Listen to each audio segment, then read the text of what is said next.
আসসালামু আলাইকুম। আপনাদের সবাইকে স্বাগত জানাচ্ছি এখনকার আলোচনায়। আপনাদের সঙ্গে আছি আমি সিরাজুল ইসলাম। দর্শক, সিরিয়ায় বাশার আসাদ সরকারের পতন হয়েছে। সেখানে এমন একটা সরকার ক্ষমতা এসেছে যে সরকারের উপরে কারোর ভিন্ন মাত্রার প্রত্যাশা ছিল, আর কেউ জানে এই সরকার সিরিয়ার স্বার্থ রক্ষা করতে পারবে না। কেন স্বার্থ রক্ষা করতে পারবে না? আর যারা ভাবছিল এই সরকার তাদের খুব পছন্দের সরকার, কেনই বা তারা ভাবছিল এটা পছন্দের সরকার? আর এই যে সিরিয়ার প্রেসিডেন্ট আহমেদ আল সারা, যার নানামুখী কথা কর্মকাণ্ড নিয়ে মুসলিম বিশ্বে বেশ বড় রকমের বিতর্ক সৃষ্টি হয়েছে। কেনই বা এই বিতর্ক? তুরস্কের সিরিয়ার রাজনীতিতে বিশেষ করে এই আহমেদ আল সারাকে ক্ষমতায় বসানোর ক্ষেত্রে তুরস্কের প্রেসিডেন্ট রজব তাইয়েব এরদোগানের বিশেষ ভূমিকা ছিল। যদি আহমেদ আল সারা মুসলিম উম্মার জন্য বা সিরিয়ার জাতীয় স্বার্থের জন্য খুব উপযোগী না হন, তাহলে কেন এরদোগান তাকে ক্ষমতায় বসানোর জন্য এতটা মরিয়া ছিলেন? এবং এখন এত বিতর্ক আসলে কেন হলো? সিরিয়ার ভেতরের রাজনীতির গল্পটা আসলে কি?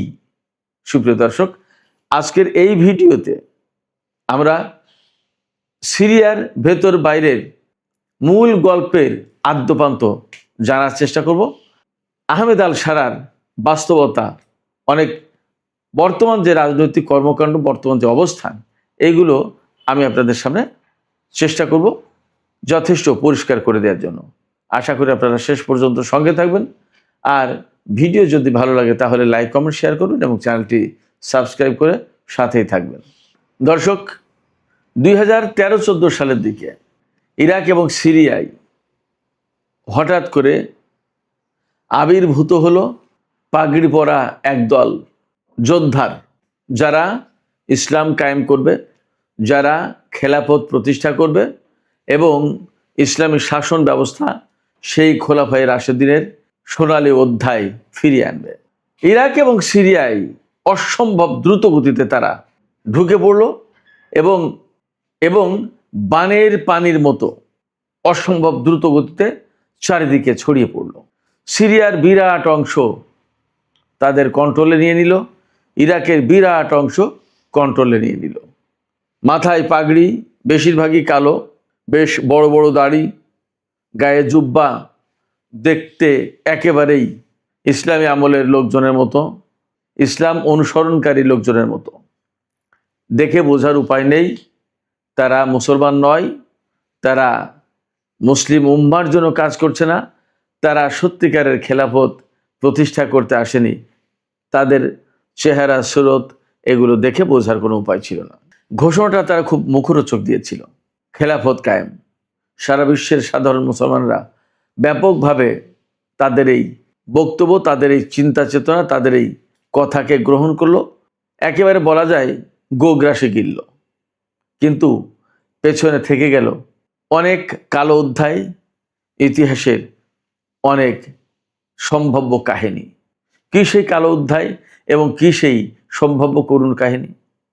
কালো অধ্যায় হলো এই যে যারা খেলাফত প্রতিষ্ঠার নামে বানের পানির মতো ছড়িয়ে পড়লো ইরাক এবং সিরিয়ায়, তারাই অল্প কিছুদিনের ভেতরেই এমনভাবে মানুষ হত্যা শুরু করলো, নারীদের ধর্ষণ করলো, এমনভাবে অত্যাচার, নির্যাতন, নিপীড়ন চালালো এবং এমনভাবে জোর জবরদস্তি করলো, সরকারি বাহিনীগুলোকে নাস্তানাবুদ করে দেওয়ার চেষ্টা করলো এবং তাদের কর্মকাণ্ডের ভেতর দিয়ে খুব অল্প সময়ের ভেতরে পরিষ্কার হয়ে গেল এরা খেলাফত প্রতিষ্ঠা করতে আসেনি, এরা কারোর হয়ে বিশেষ কোনো এজেন্ডা বাস্তবায়ন করতে এসেছে। খুব দ্রুতই বিষয়গুলো অনেকের কাছেই স্পষ্ট হয়ে গেল। বিশেষ করে ইরান এই বিষয়টি খুব দ্রুত বুঝে ফেলল এবং এর পাল্টা ব্যবস্থা নেওয়া শুরু করলো।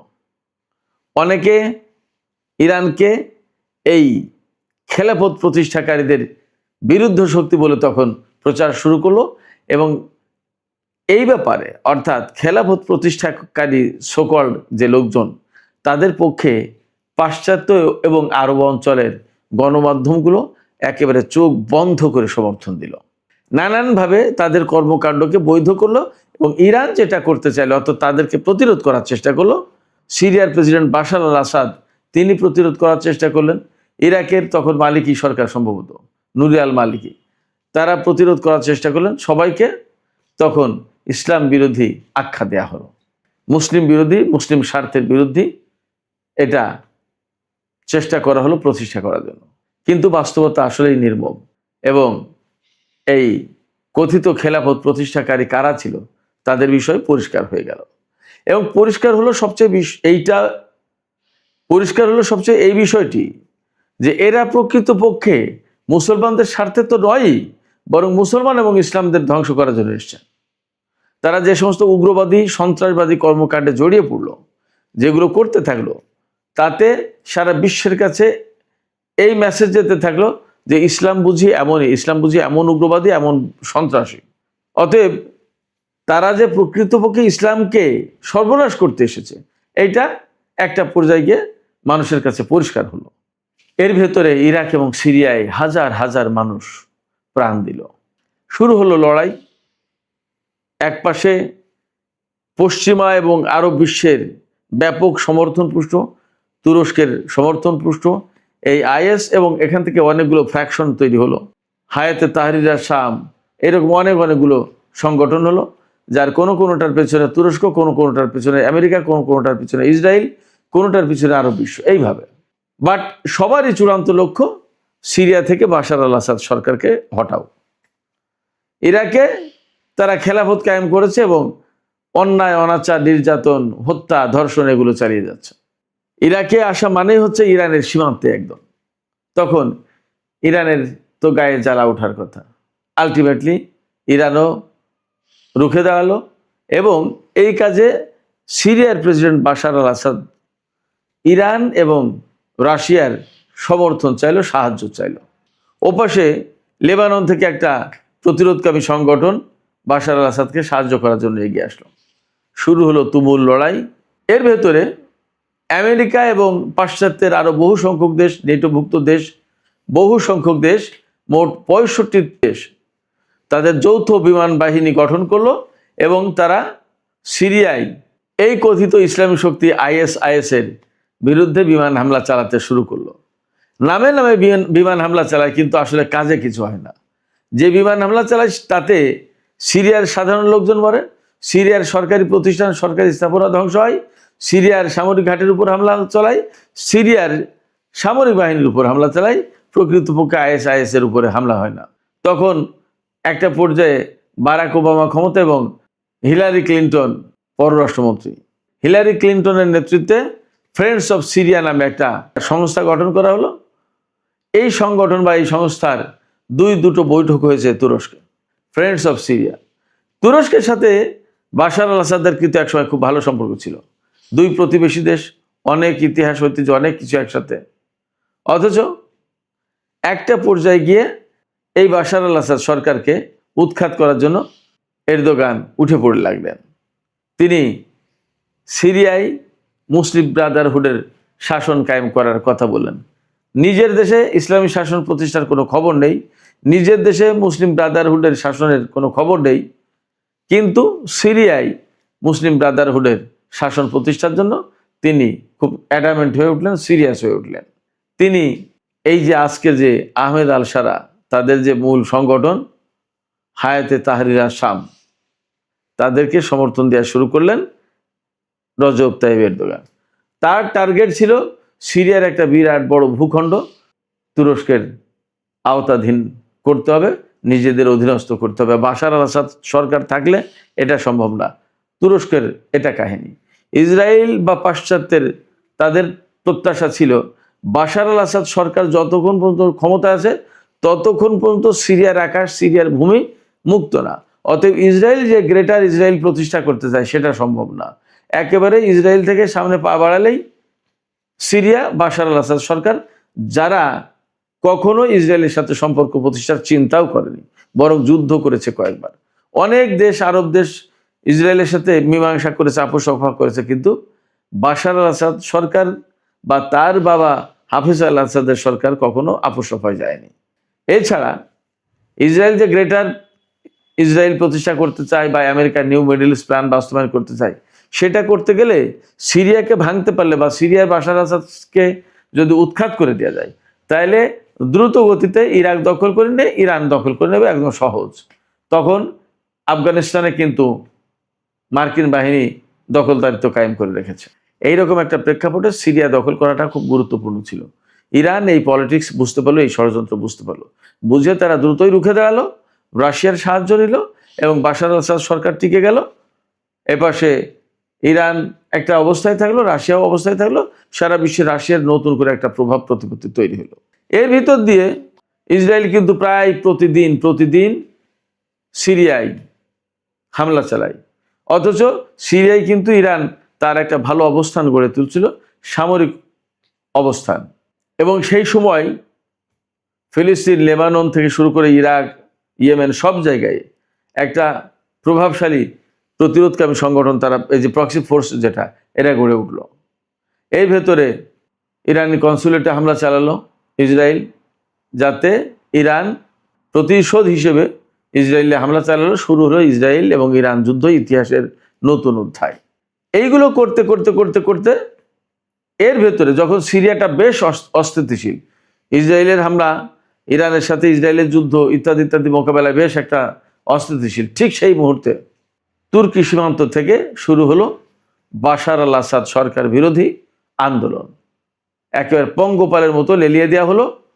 খুব একটা নাজুক সময়ে যখন ইরান, রাশিয়া, বাশার আল আসাদ সরকার বা অত্র অঞ্চলের যে সমস্ত প্রতিরোধকামী সংগঠন যারা ইসরায়েল এবং আমেরিকার বিরুদ্ধে কাজ করে, তাদের বিরুদ্ধে লেলিয়ে দেওয়া হলো। তুরস্ক এই কাজটা করলো, এরদোগান।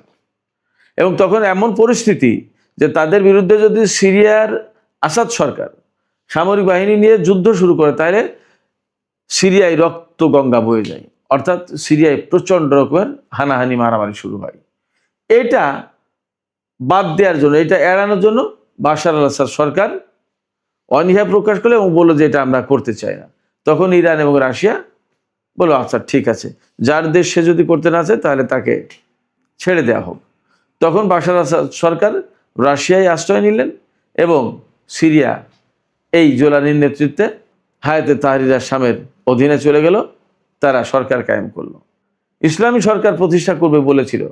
কিন্তু জোলানির অধীনে সিরিয়া যাওয়ার কয়েকদিনের ভেতরেই ইসরায়েল ব্যাপকভাবে কয়েকদিন ব্যাপী হামলা চালিয়ে সিরিয়ার সমস্ত সামরিক ঘাঁটি, অস্ত্র, ক্ষেপণাস্ত্র, প্রতিরক্ষা ব্যবস্থা, যত যা কিছু ছিল সমস্ত সবকিছু ধ্বংস করে দিল। এবং তখন তো সিরিয়ার সামরিক বাহিনী সংগঠিত না, আসাদ সরকারে কে কার পক্ষে যাবে, অনেক কিছু, কার বিচার হবে কার বিচার হবে না, জোলানি কারে রাখবে কারে রাখবে, অনেক কিছু। এইরকম একটা সুযোগ নিয়ে ইসরায়েল একদম তছনছ করে দিল সিরিয়াকে। এরদোগান কিন্তু কিছুই বলেননি, কিছুই করেননি। এই পরিস্থিতিতে আজকে জোলানি সিরিয়ার প্রেসিডেন্ট হিসেবে ইসরায়েলের সাথে শান্তি চুক্তি করার চেষ্টা করছেন, নিরাপত্তা চুক্তি, যাতে সিরিয়া ভালো থাকে। ইসরায়েলের হাতে যেখানে গ্রেটার ইসরায়েল প্রতিষ্ঠা করার পরিকল্পনা, পাশ্চাত্যের দেশগুলোর হাতে যখন নিউ মিডল ইস্ট প্ল্যান বাস্তবায়নের পরিকল্পনা, তখন জোলানি ইসরায়েলের সাথে শান্তি চুক্তি করে তার দেশে শান্তি নিশ্চিত করতে পারবে, এটা কি সম্ভব? এবং তুরস্কের প্রেসিডেন্ট রজব তাইয়িপ এরদোগান ঠিকই চুপচাপ বসে আছেন। শুধু তাই না, খুব সম্প্রতি আমি একটা খবর দিয়েছি একটা ভিডিওতে, রাজধানী দামেস্ক থেকে মাত্র 20 কিলোমিটার দূরে ইসরায়েল হাসপাতাল প্রতিষ্ঠা করেছে। এই হাসপাতাল প্রতিষ্ঠার সুদূর প্রসারী পরিকল্পনা আছে। একটা স্বাধীন সার্বভৌম দেশ, সেই স্বাধীন সার্বভৌম দেশের সরকারকে না বলে ইসরায়েল হাসপাতাল প্রতিষ্ঠা করছে, অথচ এই ইসরায়েল একসময় সিরিয়ার ভেতরে প্রবেশ করার সাহস পেত না। আজকে জোলানি সরকার বসিয়ে এরদোগান সাহেব সেই ব্যবস্থা করে দিয়েছেন। একথা বলতে এখন আর আসলে কোনো দ্বিধা নেই। সেক্ষেত্রে কে যে কার হয়ে কখন কোনভাবে কাজ করে বলা এবং বোঝা মুশকিল। সুপ্রিয় দর্শক, আজকে মধ্যপ্রাচ্যের যে পরিস্থিতি, সেই পরিস্থিতিতে কোনো মতেই না সিরিয়ার জন্য, না মধ্যপ্রাচ্যের মুসলিম জনগোষ্ঠীর জন্য, না মুসলিম উম্মার জন্য এই আহমেদ আল সারা ওরফে জোলানি কোনো ভূমিকা রাখতে পারবে। বরং তিনি কারো কারো হাতের পুতুল হয়ে সিরিয়ার প্রেসিডেন্টের পদ অলঙ্কৃত করেছেন। সুপ্রিয় দর্শক, আজকের আলোচনা এখানেই শেষ করতে চাই। আলোচনা শেষের আগে আমি আপনাদের কাছে জানতে চাই, আপনাদের মতামত বুঝতে চাই যে আহমেদ আল সারা বা ওরফে জুলানি যিনি, তিনি কি আসলেই সিরিয়ার জাতীয় স্বার্থ রক্ষা করতে পারবেন, নাকি তিনি আসলে অন্য কোনো শক্তির পুতুল হয়ে কাজ করছেন? আপনাদের কি মনে হয়? আপনাদের মতামত জানিয়ে কমেন্টে লিখতে পারেন। আর ভিডিও ভালো লাগলে লাইক, কমেন্ট, শেয়ার করবেন এবং চ্যানেলটি সাবস্ক্রাইব করে সাথেই থাকবেন।